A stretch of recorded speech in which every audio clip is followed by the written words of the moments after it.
एक नया कॉन्सेप्ट है ओएफएस। जी हाँ, ये क्या है? ये वाकई में नया है। मतलब हाँ। बहुत पुराना है नहीं। अच्छा। आईपीओ यानी कि पब्लिक इशू तो जब से कैपिटल मार्केट है उस जमाने से चला आ रहा है, सालों से, दशकों से, शताब्दियों से, है ना। ऑफर फॉर सेल ये थोड़ी नई कॉन्सेप्ट है, पिछले कुछ ही सालों में सामने आई है। Offer for sale, offer for sale, और जिसे आप ओएफएस कहते हैं आमतौर पर बोलचाल की भाषा में, राइट।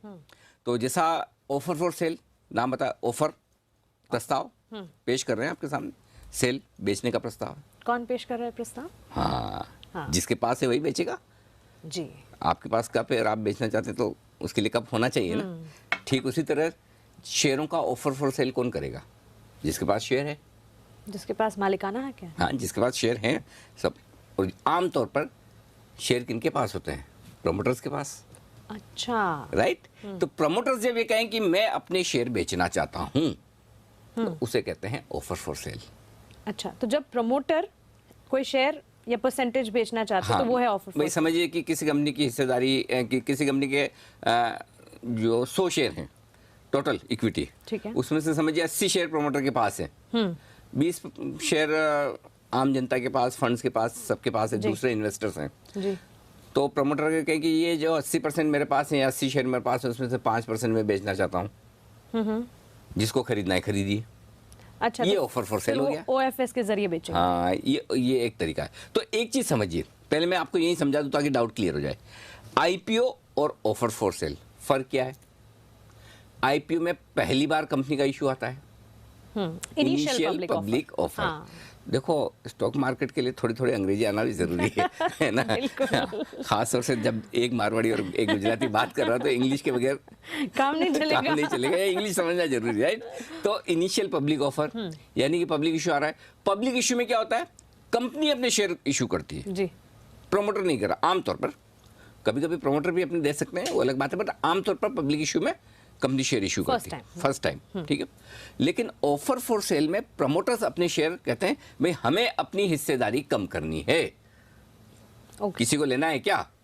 अच्छा। ये ऑफर फॉर सेल है। क्यों कम करना चाहते हैं हिस्सेदारी? अलग अलग कारण हो सकते हैं। प्रमोटर्स को पैसे की जरूरत हो, या सेबी के नियमों के मुताबिक उन्हें अपनी स्टेक कम लानी हो। जैसे कि सेबी ने क्या कहा हुआ है कि भाई अगर आप एक लिस्टेड कंपनी है, मिनिमम 25% शेयर होल्डर आपके पब्लिक शेयर होल्डर होने चाहिए, यानी कि प्रमोटर्स की हिस्सेदारी 75% से ज़्यादा नहीं हो सकती, तो आपको धीरे धीरे नीचे लानी है। बैंक्स के केस में और भी कम है कि 10% से ज़्यादा प्रमोटर्स नहीं रख सकते हैं, या अलग अलग बैंक्स के केस में 20%, 10% जो भी लिमिट है। तो अगर प्रमोटर्स की उससे ज़्यादा हिस्सेदारी है बैंक में तो उन्हें धीमे धीमे नीचे लानी पड़ेगी। तो अलग अलग कारण हो सकते हैं, या फिर प्रमोटर्स को लगता है मुझे पैसे की ज़रूरत है किसी और काम के लिए भी और मैं अपनी शेयर होल्डिंग बेचना चाहता हूँ, तब भी वो बेच सकते हैं। ठीक है, तो फिर इसकी कैटेगरीज होती हैं, कुछ बाइफर्केशन होते हैं इसके? सेम है, ज़्यादा फर्क नहीं है। हाँ। हल्का सा ट्विस्ट है इसमें कि भाई जब आप आईपीओ आता तो 3 कैटेगरी होती, क्यूआईबी, रिटेल इन्वेस्टर, और एचएनआई जिन्हें हम एनआईआई बोलते हैं, नॉन इंस्टीट्यूशनल इन्वेस्टर। हाँ। यहाँ पे कैटेगरी 2 ही है। ओके। एक रिटेल है और एक नॉन इंस्टीट्यूशनल इन्वेस्टर है। यहाँ 2 कैटेगरी हो गई 3 के बजाय। ओके। तो रिटेल तो वही रिटेल है, हाँ 2 लाख रुपए तक की एप्लीकेशन लगाने वाला, हाँ ठीक है, 2 लाख तक की जो एप्लीकेशन लगा रहा है वो रिटेल है। लेकिन जो नॉन रिटेल है, एनआईआई या जिसे इंस्टीट्यूशनल इन्वेस्टर बोलते हैं, जो भी 2 लाख से ज्यादा लगा रहा है वो दूसरी कैटेगरी में। सिंपल 2 ही कैटेगरी, एक रिटेल है एक नॉन रिटेल है। तो मतलब मैं भी इन्वेस्ट कर सकती हूँ? हाँ, आप ही करेंगे, नहीं तो कौन करेगा? आपके लिए तो आ रहे हैं ये सब, मतलब आम इन्वेस्टर के लिए। हाँ। तो इसमें थोड़ा सा फर्क है। वो फर्क है कि पहले नॉन रिटेल के लिए खुलता है ये ऑफर फॉर सेल 1 दिन के लिए, और अगले दिन रिटेल के लिए खुलता है। दोनों के लिए अलग अलग दिन खुलता है।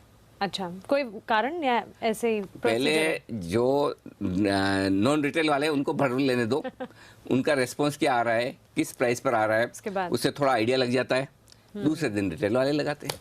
ठीक है, तो एक कंपनी के ओएफएस में फिर कितना इन्वेस्ट कर सकती हूँ अगर मैं चाहूँ? रिटेल में 2 लाख, बाकी तो आप पूरा खरीदिए आईपीओ। अगर किसने मना किया? पैसे है तो पूरा ले लीजिए, चाहिए जितना लीजिए। हाँ, लेकिन रिटेल कैटेगरी में लगाना है तो 2 लाख। अच्छा, तो इसमें कोई ऐसे कट ऑफ प्राइस होता है? और ये क्या फ्लोर प्राइस होता है? Floor price, cut off price नहीं होता, फ्लोर प्राइस होता है। जब कंपनी इशू ला रही है ऑफर फॉर सेल, माफ कीजिएगा, प्रमोटर्स जब ऑफर फॉर सेल ला रहे हैं तो उन्हें एक फ्लोर प्राइस बतानी होती है आमतौर पर कि हम इस प्राइस के नीचे नहीं बेचेंगे भाई। अच्छा। जैसे आईपीओ में प्राइस बैंड होता है ना, दो प्राइस है, हाँ। या फिक्स प्राइस आईपीओ तो एक प्राइस आ गई, जी। यहाँ पे एक प्राइस आती है, उसे कहते हैं फ्लोर प्राइस। तो प्रमोटर कहता है जैसे सपोज किसी यस बैंक का ओएफएस आ रहा है, तो वो बोलेंगे भाई कि हमारी फ्लोर प्राइस है 200 रुपये, तो प्रमोटर 200 रुपये या इसके ऊपर बेचना चाहता है, फिर उसके ऊपर आपको क्या प्राइस में चाहिए आप बिड कर लीजिए। ठीक है। आप 200 भी रख सकते हैं, 201 भी रख सकते हैं, 205, 210, 220 जो भी रखना चाहे जी, लेकिन कट ऑफ नहीं, फ्लोर प्राइस। हाँ, कट ऑफ प्राइस बाद में आएगी, पहले आपको फ्लोर प्राइस समझ लेनी है। उसके बाद जिस प्राइस पे उनको बिड्स आ गई, वहां पर एक एवरेज प्राइस वो निकाल कर वो कट ऑफ प्राइस रखते हैं, जिस प्राइस के ऊपर ऊपर उनका जितना ऑफर फॉर सेल बिकना है। नेचुरली कोई भी प्रमोटर ये चाहेगा मेरी हाईएस्ट प्राइस में बिके जी। तो जहां कट ऑफ प्राइस आती है, जहां तक सारी जो स्टेक उन्हें बेचनी होती है, वो प्राइस पर एक कट ऑफ प्राइस बना ली जाती है, और उसके ऊपर की प्राइस में जिन जिन लोगों ने बिड किए उन सबको एक ही भाव में दिया जाता है। ऐसा नहीं कि किसी ने 250 भरा है, हाँ। और किसी ने 220 भरा है, अल्टीमेटली कट ऑफ प्राइस 225 है, तो 250 वाले को 250 में मिलेगा, नहीं ऐसा मिलेगा, नहीं, हाँ। सबको मिलेगा एक ही प्राइस में। अच्छा, तो ये जो आप फ्लोर प्राइस कह रहे हैं, ये एनआईआई और रिटेल इन्वेस्टर्स दोनों के सेम होती है, अनलेस कि डिस्काउंट मिले। डिस्काउंट तो आपको पसंद ही आएगा किसको ये नहीं शब्द ही अपने आप में इतना अट्रैक्टिव शब्द अपने आप में अट्रैक्टिव है। यही तो वो शब्द है जो आपको दिन भर मॉल के चक्कर लगाने के लिए बड़ा प्रेरित करता है। जहाँ डिस्काउंट मिले वहीं पहुंच जाए। तो वैसे ही यहाँ भी डिस्काउंट मिलता है, यहाँ भी रिटेल इन्वेस्टर पहुंच जाते हैं, पहुंचना भी चाहिए। अच्छा। हाँ, आमतौर पर डिस्काउंट जो मिलता है वो रिटेल को ही मिलता है, और आमतौर पर डिस्काउंट सरकारी कंपनियां देती है। मतलब अगर मैं खरीदूंगी तो मुझे डिस्काउंट मिलेगा? नॉट नेसेसरी, आमतौर पर मिल सकता है। कंपनी ने बोला है तो मिलेगा, आपका हक नहीं है मैं वो छीन के ले। आप किसी शॉप में गुजरे, नहीं आपको देना ही पड़ेगा, ऐसा नहीं है। सेम यहाँ पे ऐसा है, शॉपकीपर पे है कि वो आपको डिस्काउंट दे या ना दे, राइट। सेम वैसे ही प्रमोटर पे है, वो डिस्काउंट दे या ना दे। लेकिन ये कॉन्सेप्ट डिस्काउंट का जो शुरू किया नहीं, ये सरकारी कंपनी ने किया है, सरकार ने किया है। तो और आमतौर पर ऑफर फॉर सेल पॉपुलर भी सरकारी कंपनियों के हुए हैं। सरकार को अपनी हिस्सेदारी कम करनी है, एक तो नीचे भी लानी है, और दूसरा एक उन्हें पैसे भी चाहिए। तो इसलिए जब तक सरकार ऑफर फॉर सेल के जरिए अपनी हिस्सेदारी बेचती है तो वो क्या करते हैं, वो कोशिश ये करते हैं कि रिटेल कैटेगरी वाले इन्वेस्टर को थोड़ा डिस्काउंट दे दिया जाए, और देने में हर्ज नहीं है। मानसिक क्या है, रिटेल कैटेगरी में है तो 10%, तो इसमें कोटा फिक्स है, इसमें कोटा है कि 10% रिटेल के लिए मिनिमम रखना जरूरी है। ज़्यादा आप चाहें तो रख सकते हैं। अच्छा, तो ये रिजर्व्ड है इशू? हाँ, बिल्कुल। रिजर्व में तो रिटेल को कभी मिले ही ना। हाँ। सारे बड़े बड़े लोग ले जाए, लेके चले जाएं। अच्छा शेयर होगा तो सारे बड़े ले लेंगे, खराब हुआ तो कोई नहीं लेगा। तो रिटेल के लिए पता चला खराब है तो ये अलॉटमेंट आया, अच्छे में आया ही नहीं। तो कितना है? मिनिमम 10% है, ज़्यादा भी रख सकते हैं। अच्छा। लेकिन 10% तो रिटेल के लिए रिजर्व रखना जरूरी है। अब उसमें रिटेल ने पार्टिसिपेट नहीं किया, एप्लीकेशन नहीं दी, तो एक अलग बात है, फिर सब्जेक्ट टू चेंजेस। हाँ। लेकिन ये इतना 10% उनके लिए है ही, और इसी लिहाज से आप इसमें वो जो दो कैटेगरी है वो देख सकते हैं कि 10% रिटेल के लिए है, कोई 20 भी रखता है, कोई कम है।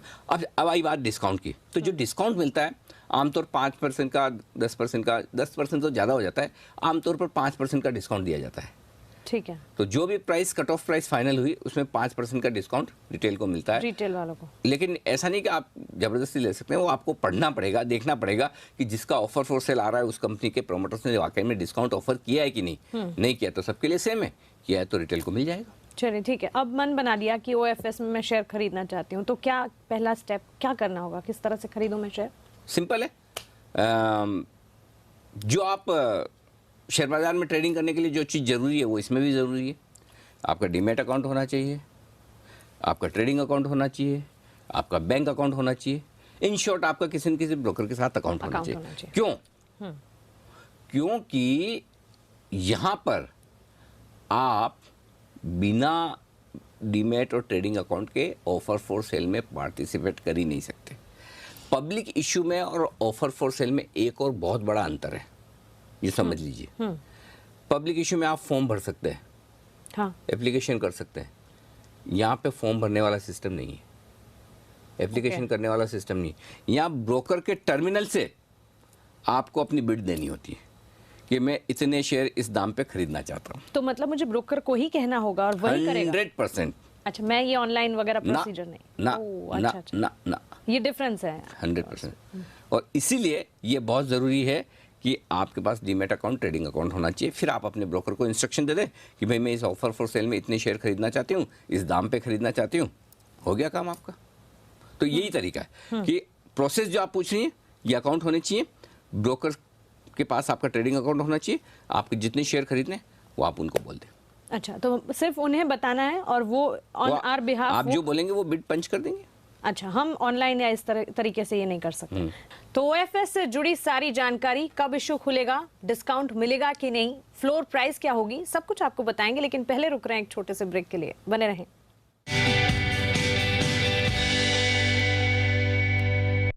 ब्रेक के बाद स्वागत है आपका। आप देख रहे हैं investment Gurukul. OFS, offer for sale, समझने की हम कोशिश कर रहे हैं। ऑफर फॉर सेल से जुड़ी सारी जानकारी, इशू कब खुलेगा, फ्लोर प्राइस क्या होगी, ये सब कहाँ से मिल जाएगी? एक्सचेंज पर, BSE NSE दोनों की वेबसाइट पे मिलेगी आपको। क्योंकि देखिए ऑफर फॉर सेल कौन लाता है, मानसी, जो ऑलरेडी लिस्टेड है कंपनी, है ना, पहले से है कंपनी। हाँ। तो जो भी ऑफर फॉर सेल लाएगा उसको सबसे पहले तो एक्सचेंज को बताना पड़ेगा, परमिशन लेनी पड़ेगी ना। तो वो एक्सचेंज को जानकारी देते हैं। एक्सचेंज की वेबसाइट पे जाइए आप, उनका जो ऑफर फॉर सेल का एक कॉलम होता है वेबसाइट पर, वहाँ जाइए, देखिए, वो बता देंगे इस कंपनी का ऑफर फॉर सेल खुल रहा है। ठीक है, ठीक है, इस दिन खुलेगा, इस दिन नॉन रिटेल के लिए है, नेक्स्ट डे रिटेल के लिए है, फ्लोर प्राइस ये है, सब पता चल जाएगा। हाँ, इसमें एक चीज ध्यान रखिए, इंपॉर्टेंट चीजें बता दूं, याद आ गया, एक ही दिन के लिए है ये। जैसे IPO 3 वर्किंग डे के लिए खुलता है ना। अच्छा, ये ओएफएस एक दिन, सिर्फ एक दिन के लिए, और एक दिन के लिए भी नियत समय है पूरा। आमतौर पर मार्केट के जो ट्रेडिंग आवर्स है ना, वही होता है, पूरे दिन भी नहीं होता। तो इसके नोटिफिकेशन आगे पीछे पता चल सकते हैं? मतलब? अगर कोई ओएफएस आ रहा है, हाँ, तो उसी दिन वो तो पहले पता चलेगा। हाँ। वो तो आमतौर पर 1 या 2 दिन पहले बताते हैं कि ऑफर फॉर सेल खुलने वाला है। हाँ। 1-2 दिन पहले बताएंगे, ऐसा भी नहीं बहुत पहले बता देंगे कि 15 दिन पहले बता देंगे। क्योंकि क्या होता है, जो भी ऑफर फॉर सेल आता है ना, उसकी फ्लोर प्राइस होती है थोड़ी नीचे। हाँ। क्यों होती है वो बता दूं। कंपनी तो ऑलरेडी ट्रेड कर रही है मार्केट में। समझिए यस बैंक है, 200 रुपये में मार्केट में ट्रेड कर रहा है, और प्रमोटर कहे कि मुझे ऑफर फॉर सेल लाना है, मैं तो कट ऑफ प्राइस 205 रखूंगा, ज्यादा, हाँ, या 200 रखूंगा, चलो। तो अगर मुझे पैसा लगा, अरे भाई साहब मैं क्यों वहाँ लूँ, फिर यहाँ क्यों ना ले लूँ। हाँ। मार्केट में ही मिल रहा है। तो आमतौर पर आपको शेयर बेचना है तो नीचे बेचोगे आप। फ्लोर प्राइस 190 होगी, 195 होगी, या 185 होगी, है ना। डेफिनेटली। और आप बहुत पहले बता दोगे, तो 4 दिन पहले बोल दिया तो पता चला वही प्राइस पहुंच गई वहीं पे।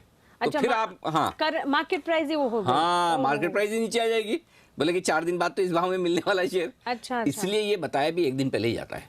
मतलब वो रातों रात होने वाला काम काज है। हाँ, एग्जैक्टली, 1 दिन पहले आपको बताएंगे कि ये फ्लोर प्राइस है। अच्छा। बहुत ज्यादा एडवांस में नहीं बताते हैं, है ना। तो फ्लोर प्राइस आपको बता दी, और फिर उस हिसाब से आपको पैसा लगाना है, सिंपल। तो एक ही दिन का ये जो आप बता रहे थे, ये सारी डिटेल्स आपको एक्सचेंज पे मिल जाएगी। हाँ, ठीक है, लेकिन ये आप नॉर्मल मार्केट के दाम पे भी तो ले सकते हैं ना। हाँ, डिस्काउंट की आपने बात की तो। हाँ, बिल्कुल, शेयर तो ट्रेड कर ही रहा है। अगर फ्लोर प्राइस और मार्केट प्राइस बराबर है, या मार्केट प्राइस फ्लोर प्राइस से ऊपर है, भाई, तो ही कोई लेगा। देखिए समझिए, एग्जाम्पल देता हूँ, यस बैंक चल रहा है 200 रुपये, ठीक है, ठीक है, और आपका ऑफर फॉर सेल भी 200 में ही आ रहा है, कट ऑफ प्राइस। तो कोई भी ये सोचेगा मैं ऑफर फॉर सेल में क्यों लूँ, यही भी ले लूँ। यस बैंक 205 चल रहा है और कट ऑफ प्राइस थोड़ी नीचे है, तो मैं सोचूंगा कि 200 में ले लूँ, मैं नीचे की प्राइस में ऑफर फॉर सेल में डालूं। तो ऑफर फॉर सेल के लिए नीचे की प्राइस होना जरूरी है, नहीं तो आमतौर पर फिर इन्वेस्टर पैसा लगाते नहीं। थोड़ा डिस्काउंट तो चाहिए, तो और प्लस रिटेल को अगर अलग से डिस्काउंट मिले तो क्या कहते हैं। बिल्कुल, लेकिन एक बात ये मतलब मेरे दिमाग में आ रही है कि अगर कट ऑफ प्राइस कम होगा, मैंने आज ऑफर फॉर सेल के जरिए खरीदे, उसके बाद मूवमेंट रियल मार्केट में भी क्या कम हो जाएगी उसी की, जो ऑफर फॉर सेल के जरिए जो कट ऑफ प्राइस था, मान लीजिए 200 का एक शेयर नॉर्मल मार्केट में मार्केट प्राइस है, ऑफर फॉर सेल के जरिए वो 196 पे मिल रहा है, ठीक है, मेरे खरीदने के 2-3 दिन बाद क्या सिचुएशन होगी? वो तो मार्केट पे डिपेंड करता है। वो ऐसा आप ये नहीं कह सकते कि बढ़ी जाएगा या घटी जाएगा, ये इस बात पे डिपेंड करता है कि ऑफर फॉर सेल पे कितना रेस्पॉन्स आया। समझिए 1 करोड़ शेयर इशू करने थे, 3 करोड़ की रिक्वायरमेंट आ गई। समझिए 190 की फ्लोर प्राइस दी थी और कट ऑफ प्राइस 200 आ गई, इसका मतलब डिमांड ज्यादा है, लोग लेने को तैयार खड़े। ये तो मार्केट फोर्सेस डिसाइड करेगी। ठीक है, तो आप ये नहीं कह सकते कि ऑफर फॉर सेल के बाद स्टॉक ऊपर ही जाना है या नीचे जाना है। बहुत बार ऑफर फॉर सेल जबरदस्ती बढ़ता ही नहीं है, सरकारी कंपनियों का कोई LIC आगे बढ़ेगी, है ना। तो वो भी है। और दूसरा, कई बार क्या होता है कि ऑफर फॉर सेल आने के पहले ही शेयर गिर जाता है क्योंकि लोगों को अंदाजा तो होता ही कि आगे पीछे आने वाला है, और हाँ। उसको कोई भरेगा नहीं, और LIC भरेगी, तब भी ऑफर फॉर सेल बंद होने के बाद बढ़ सकता है, क्योंकि जिन्होंने पहले बेचा है वो वापस खरीदेंगे। तो ये दोनों चीजों को अलग अलग रखिए। और क्या मूवमेंट हो सकती है वो कोई नहीं कह सकता। ये इस 25 साल में तो अभी तक समझ में नहीं आया है, कोशिश जारी है। मुझे कोशिश ही नहीं करनी चाहिए। नहीं, कोशिश करनी चाहिए, बिल्कुल करनी चाहिए, कभी तो मुझे भी समझ आएगा। ठीक है, तो मार्केट मूवमेंट्स तो अपनी जगह पर ही है, लेकिन FPO और ऑफर फॉर सेल, इन दोनों में फर्क क्या है? क्योंकि IPO आपने बोला इनिशियल पब्लिक ऑफर है। FPO यानी कि follow on public offer. Follow on public offer में ऐसा होता है कि एक पहला इशू आ चुका है, उसके बाद एक और इशू आता है, वो शेयर कंपनी ही इशू कर रही है। देखो बेसिक फर्क समझिए, पब्लिक इशू में और ऑफर फॉर सेल में एक बेसिक इशू समझ लीजिए। पब्लिक इशू यानी कंपनी शेयर इशू कर रही है, जो भी शेयर बिकेंगे पैसा किसके पास जाएगा? कंपनी के पास जी।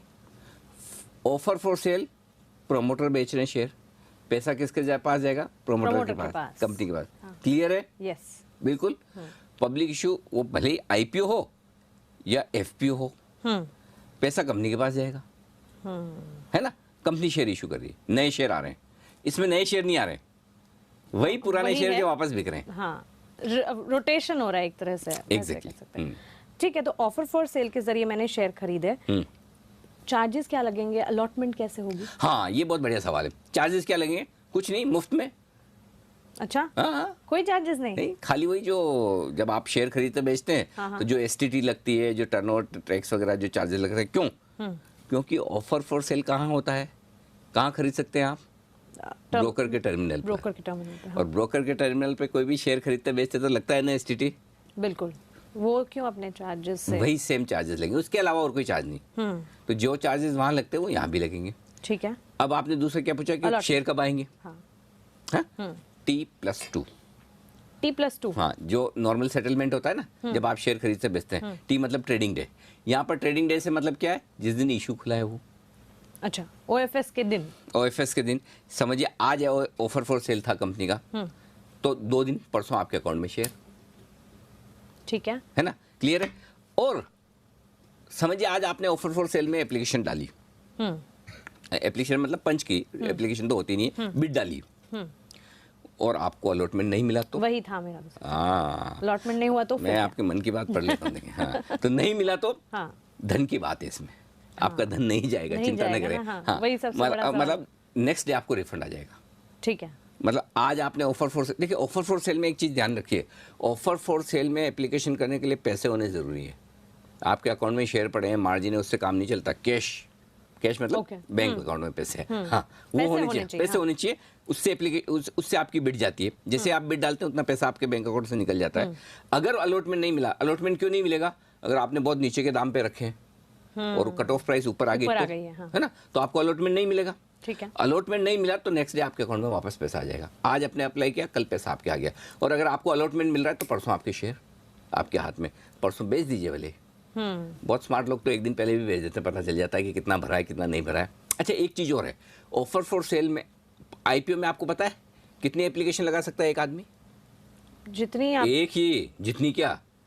हाँ, मतलब अलग-अलग एक पैन कार्ड में एक ही एप्लीकेशन लगी है। हाँ, भूलिए, रिवीजन करिए वापस आप जरा। हाँ, पुरानी पाठशाला भूल गए लगता है। नहीं, सारे अपनी फैमिली के सब मेंबर्स के पैन कार्ड लेके आप एप्लीकेशन अलग-अलग लगा सकते हैं। ठीक है, सेम, लेकिन इसमें एक फर्क है, इसमें आप मल्टीपल एप्लीकेशन भी डाल सकते हैं, अलग अलग बिड्स भी डाल सकते हैं। लेकिन रिटेल कैटेगरी में आपको बिड्स चाहिए ना, तो सारी बिड्स मिला के 2 लाख से ऊपर की अमाउंट की नहीं होनी चाहिए।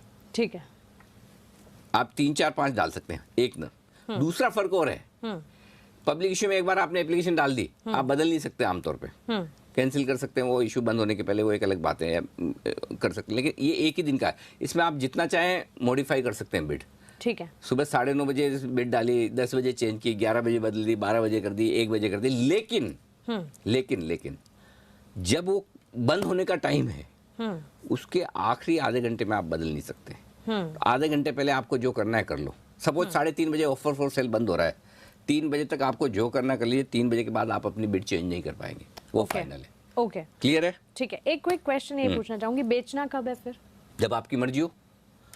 फिर आ गए आपके पास, आप अपने भाई परसों आपके पास शेयर आ जाएंगे, आज आप लगा रहे हैं, मैं तो बोलता हूँ कल ही बेच दो। अगर आपको पता है कि इतने आने वाले हैं, नहीं पता है तो परसों जब आ जाए उसके बाद आप कभी भी बेच दीजिए, परसों ही बेच दीजिए। तो मैक्सिमम 2 दिन का तो इन्वेस्टमेंट है आपके। चलिए, तो चाहे तो उसके बाद कभी भी बेचिए आप। ठीक है, तो मुझे तो समझ आ गया ऑफर फॉर सेल, उम्मीद करते हैं आपको भी समझ आया, लेकिन जाते जाते गुरु ज्ञान तो अरे बहुत बढ़िया गुरु ज्ञान है इसमें और शानदार वाला है। ओके। कितने मेंबर है आपकी फैमिली में? 5 है। बहुत ही बढ़िया। ओके, आप एक काम करिए, 2-2 लाख रुपए वाली 5 एप्लीकेशन लगाइए किसी भी ऑफर फॉर सेल में, ऐसे ऑफर फॉर सेल में जहाँ बढ़िया डिस्काउंट मिल रहा हो। ओके। आमतौर पर सरकारी कंपनियों के होते हैं, और जो आमतौर पर ये कंपनियां बड़ी होती है, वायदा कारोबार में भी होती है। तो ऐसी कंपनी ढूंढिए जो एफएनओ में है, ऐसी कंपनी ढूंढिए जो सरकारी है और डिस्काउंट दे रही है। सरकारी ना भी और डिस्काउंट दे रही तो भी चलेगा, और वो एफएनओ की होनी चाहिए। ठीक है। 5 एप्लीकेशन लगाई, उम्मीद करें कि आपके 5 में अलॉटमेंट आ गए, जिसमें ठीक है 10 लाख के आसपास का अलॉटमेंट आ गया। हाँ। 10 लाख की एप्लीकेशन में 8 लाख का आ गया, 9 लाख का आ गया, 10 लाख का आ गया, जो भी आ गया, ठीक है, उतने शेयर आ गए आपको, 5% डिस्काउंट में आए। उसके सामने एक काम करिए, जब आप एप्लीकेशन कर रहे हैं तभी फ्यूचर्स में एक लॉट बेच दीजिए। अच्छा। हाँ, उसी फ्यूचर्स की लॉट साइज ऑलमोस्ट 10 लाख रुपए के आसपास की होती है। ठीक है। मार्केट प्राइस से 5% डिस्काउंट पे आपको मिल रहा है, कट ऑफ प्राइस से। और कट ऑफ प्राइस आमतौर पर फ्लोर प्राइस मार्केट प्राइस के नीचे की होती है, तो आपके पास 7-8% का क्वेश्चन होता है। Oh my God. 2 दिन के इन्वेस्टमेंट पे 7-8% छोड़िए, मानसी 5% बन जाए, 4% भी बन जाए, 3% भी बन जाए तो बुरा क्या है सर? अगर मैं अपने लैंग्वेज में कहूँ, धासु वाला गुरु ज्ञान है ये तो। दो दिन के इन्वेस्टमेंट पे 2% भी बनता है, तो 365 दिन के इन्वेस्टमेंट पे अगर 365% रिटर्न का आता है। लेकिन रोज ऑफर फॉर सेल होते नहीं, लेकिन हाँ, ऑफर फॉर सेल पे फायदा उठाने का ये बहुत स्मार्ट तरीका है, ये सीखना चाहिए। चलिए, ऐसे मौके मिलते हैं, इसका फायदा उठाइए। चलिए, तो इस बेहतरीन गुरु ज्ञान के साथ हमें दीजिए इजाजत, लेकिन